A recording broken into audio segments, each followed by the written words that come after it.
So Kalyan Babu యొక్క విధానం ఏంటంటే తాను పేదవాడి కోసం పనిచేసే విధంగా పనిచేయడం మొదలుపెట్టాడు, చేస్తున్నాడు. కాకపోతే పైనుంచి వచ్చిన విధానాల వల్ల తను అలా మాట్లాడుతున్నాడేమో అని అనుకుంటా.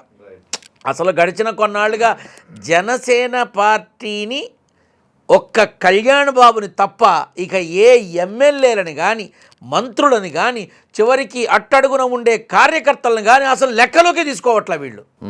ఏమనుకోవాలి దీన్ని? 21 మంది ఎమ్మెల్యేలు ఉన్నారు.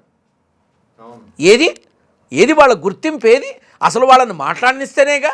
జనసేన తరపున నిలబడిన ఎమ్మెల్యేలు, గెలిచిన ఎమ్మెల్యేలంతా కూడా ఎందుకు మాట్లాడలేకపోతున్నారు? జనసేన కార్యకర్తలకు ఎందుకు ఇబ్బందులు వస్తున్నాయి? అరే కళ్యాణ్ బాబు నియోజకవర్గంలోనే ఎందుకు మా పార్టీల మధ్య అంత విభేదాలు వస్తున్నాయి, అన్ని గొడవలు వస్తున్నాయి? ఒక్కసారి గమనించాలంతా.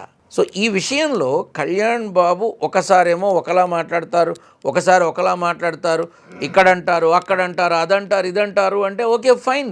ఇప్పుడు దాన్ని విమర్శించడం వల్ల నాకు వచ్చేది లేదు. ప్రపంచం మొత్తానికి తెలుసు ఆయన ఏం మాట్లాడతారు. కాకపోతే జనసేన పార్టీ కింద పీటలు కదులుతున్నాయా అనిపిస్తోంది కూటమిలో.